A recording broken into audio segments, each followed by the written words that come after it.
What is up, everyone? Welcome back to your daily dose of Heroes of the Storm. My name is Saren Death, and today we are playing Valla. Let's get into a game. Alright, today we find ourselves in the Sky Temple. My team, Zagara, Tyrande, Leoric, Diablo, Valla, and enemy team, Murky, Tychus, Malfurion, Leoric, and Kerrigan. Okay, we're going to be going with a straight up Q build today, and with that, instead of taking the cost-effective materials, we're going to be taking Siphoning Arrow. 50% of the damage dealt by Hungering Arrow is going to be returned to Valla as health. It's going to give her some nice healing with her Q. Our ability is really quick. Q is called Hungering Arrow. This is a skill shot-like ability. You toss this out there, and as long as it gets kind of close to an enemy, and they don't range it, it will hit them, and then it will seek out and hit 2 additional enemies dealing damage to them. Now, this can jump to minions, so be careful when you're using this. It's best to use it when someone charges in at you and there's no minions around to soak those shots up. W is called Multi-Shot. This is a standard cone-based skill shot. Shoots it out, deals some damage in an area. Really great for lane clear and the such. And E is called Vault. This is our escape. We're going to toss our Siphoning Arrow out there. Siphoning Arrow is rather expensive. Your abilities are all rather expensive, so just keep that in mind in the laning process. So like I was saying, Vault, it is a way for us to escape and jump out of the way of skill shots and things like that. Our passive is called Hatred. This stacks up to 10 times, and each basic attack gives a stack of this. It's going to give us attack damage and a little bit of movement speed. Get some damage on this Leoric. Oh, I just stunned that stun. No! Don't call me a minion, Diablo. Not very nice. I don't know that you want to sit there and soak that wave. Alright, temples are spawning. With this map, it's always the top and middle temple first, every single time. I have a feeling Kerrigan's in that bush. Oh, nope, she's there. Is it Leoric? No, surprising.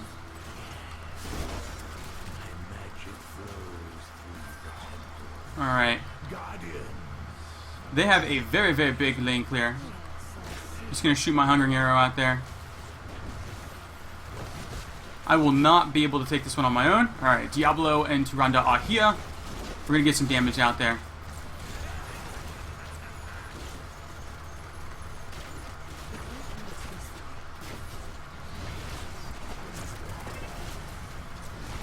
Nice, getting the kills, getting the kills. Alright, I'm just going to get on the point now. I'm gonna let them tank this for me. Alright, at this talent tier, we are going to be taking Puncturing Arrow.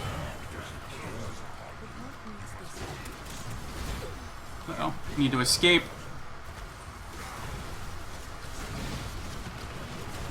We need to get on the point. Okay, so what does Puncturing Arrow do? This is going to allow Hungering Arrow increased range, and it will bounce 3 times now instead of the standard 2 times. So we'll seek out and hit an enemy 3 times.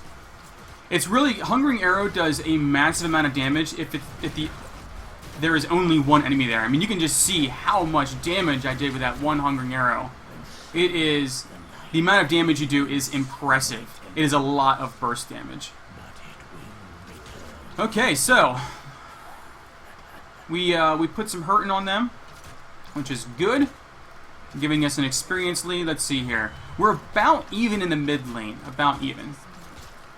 They were slightly better off because they had a better push than us, but hopefully we'll be able to compensate here.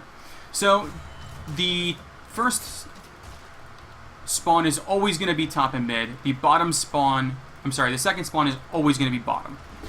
So it's a good idea to transition from to top to mid, or whatever point you're trying to take, to something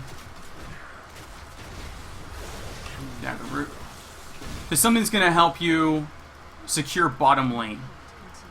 Okay, at this talent tier, we are going to be taking Repeating Arrow. Whenever we vault, we are going to reset the cooldown on our Siphoning Arrow. I'm sorry, Hungering Arrow. I keep calling it Siphoning Arrow for right now for some reason. I think that I'm going to help push this lane out, and then I'm going to go back for some mana. I want to make sure I'm at full mana for the next fight.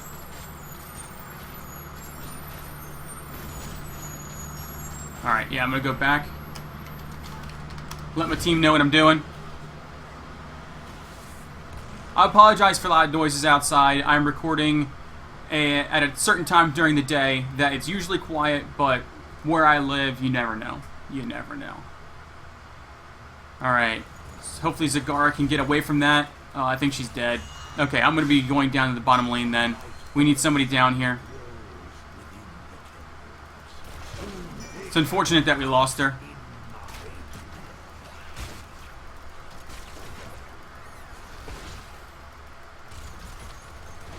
I will need help.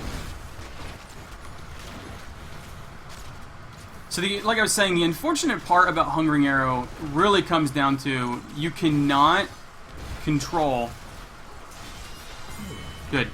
where that Hungering Arrow goes. So sometimes it'll go right where you want it to go. Other times, you just never know. Staying on this point. Good, good. Alright, we are getting close to our heroics. I'm going to stick on this point, and I'm going to get this guy down. Oops. Look away for a brief second. And bad stuff happens. Alright. They are contesting.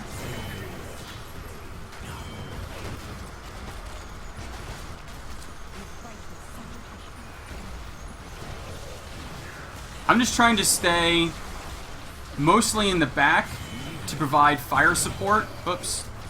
Oh, Leoric jumped right into my Hungering Arrow. Thank you, buddy. Shoot out a second one there. Ooh, getting a little bit of lag. Whoa. Okay, at this down tier, we are taking Strafe for our heroic. Strafe is basically a general AoE ability. You do massive AoE damage.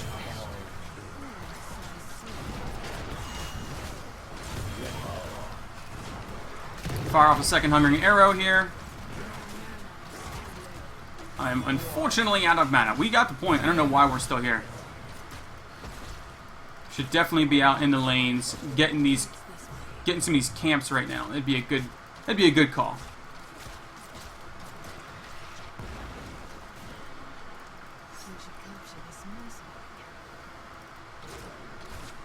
So Valla with the Siphoning Arrow build, with the Q build, the Hungering Arrow build, whatever you want to call it, is pretty good at taking these camps. Just remember to have mana before you go in there. I would say she's about on par with her auto attack build, just because the self healing and all of that. All right, we're gonna tap and get some mana. Ooh, nice job, nice job. That was really good in tune.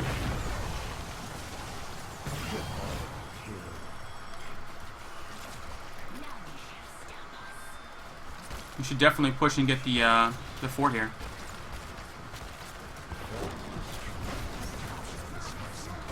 Oh, they went a boss? They're gonna see us backing out. Okay. I'm just gonna auto attack this thing. I might throw out a single Siphoning Arrow. Yeah, I'll throw out one. I'm trying to be a bit more mana conscious. I'm not gonna use abilities unless I absolutely have to. Just to make sure that I have mana for every fight. I'm just gonna kill this wall. Then having vision. See how Hungering Arrow, I missed with the Hungering Arrow, but because of the way it works, it circled back around. Alright, so my team is going, it looks like top. I'm gonna stick to the bottom. I'm gonna get this bottom one, and if the enemy shows up, I'm just gonna leave. Okay, at this talent tier, we are going to be taking, this is where things get a little interesting. We can go with Frost Shot, which will allow us and our team to kite a bit better. And all that. Or we could go with Spell Shield, which is a pretty common pick nowadays. But since they don't have a lot of big ability-based users, they have a lot of auto attack and, well, maybe Kerrigan and maybe Tychus a little bit. You know what, we're just going to go with Frost Shot. I like the ability to chase, and it will couple well with Leoric. So once they get out of Leoric's, we'll be able to apply our slow. We just don't want to stack them, because they won't stack. Alright, once that thing whirls up, you can just leave. It'll fire off the rest of the shots without you. Okay, gonna tap and rotate up with my team. On my way, guys! They have that pretty well in hand. I'm just gonna take this. I'm gonna take this camp. Oh, and there's one that was already dead here. Even better yet. Fire that thing off. Alright, I need an opportunity to use my heroic, and this is it. Uh-oh. I'm gonna die. Oh, yeah. That was, wow. Wow. I went right in from behind, thought I was gonna get a nice flank off, and right into a murky octo grab. That was really good timing on his part. Incredibly good timing.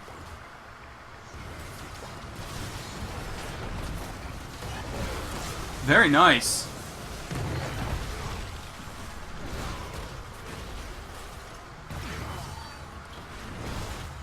Very good job, team. Very good job. All right, at this talent tier, we are going... So, there are two ways you could go with the Q build. You could go Tumble, which gives you 2 charges of Vault. Really, really great for a lot of burst damage.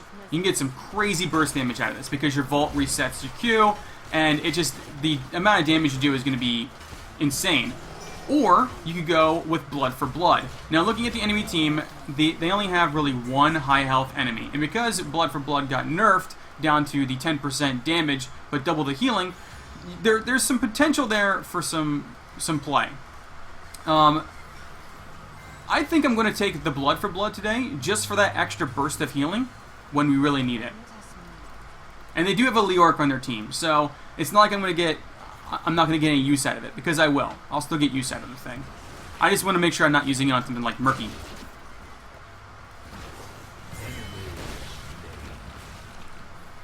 I want to use it on the Leorc. So, with Blood for Blood and our Hungering Arrow, we're going to get a lot of self-healing.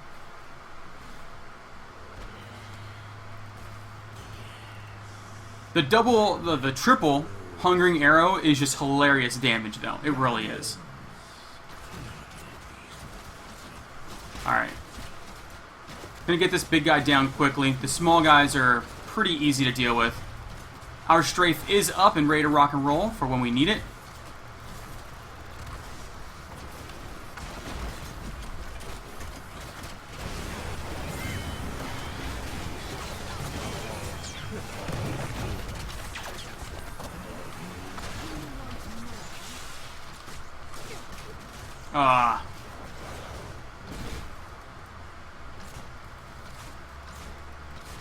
Minion wave saved her. It was a murder box. It was very much a murder box.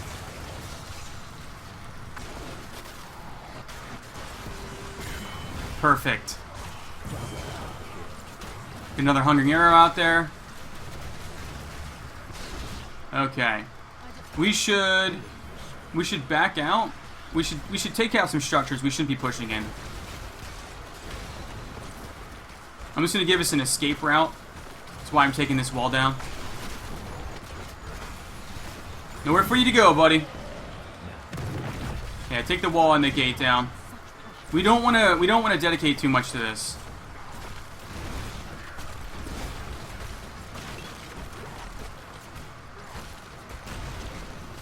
Alright, I have Blood for Blood up, which means we have a lot of burst potential here. Yeah, we should definitely back out. That's a very smart call. Very, very smart. Uh-oh. Can you escape?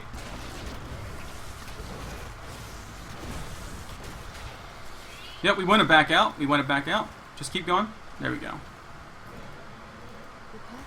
Alright. Everyone got the memo. Alright, so we don't want to be on this side because the enemy's definitely going to be coming from there.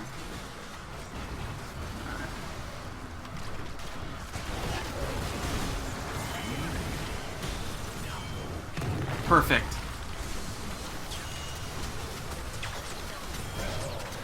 Uh-oh, I'm stuck in the stun. No! No, I need to get away. Oh, that Hungering Arrow heal. It saved my life. In that insanity, I lost track of my character for a second. And when I finally figured out where I was in a very bad spot. Okay, I think the Tychus is going top. I'm going to head up there. The path leads this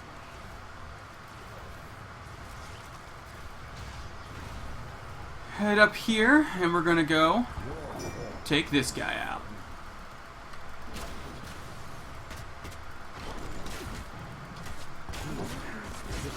Alright. Okay. That's it. And this talent here, we are going to be taking Bolt of the Storm. For the Q build, Bolt of the Storm is pretty much my go-to, especially when I only take the single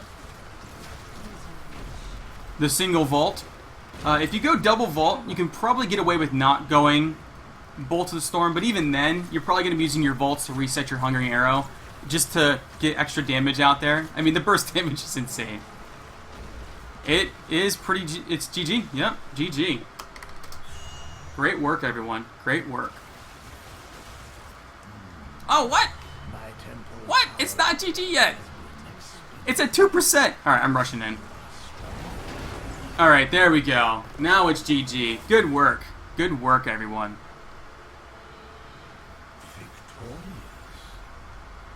The Q build is very mana intensive, but it is incredibly strong.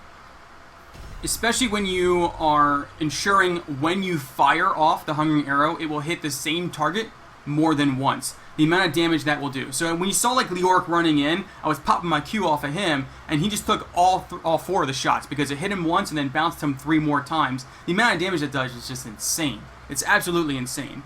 So as you guys can see, you know, the build does a lot of damage. You have a lot of utility with it, with the Frost Shot. Here are the talents again really quick. At 1, I took Siphoning Arrow.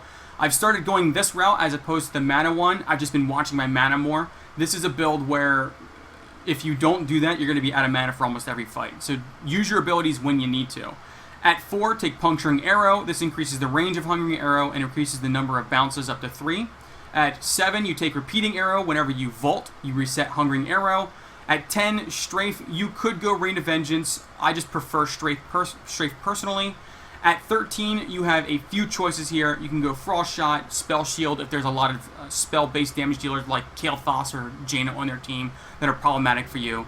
16, again, you could go for the Double Vault, or you can go for Blood for Blood. I think both of them work very well for this build. At 20, I personally prefer Bolt of the Storm, but you could go the upgraded Strafe if you wanted to, or I just prefer Bolt of the Storm. But again, here are the stats. And that's going to be it for today. Thank you all very much for watching. And until next time, I will catch you all later.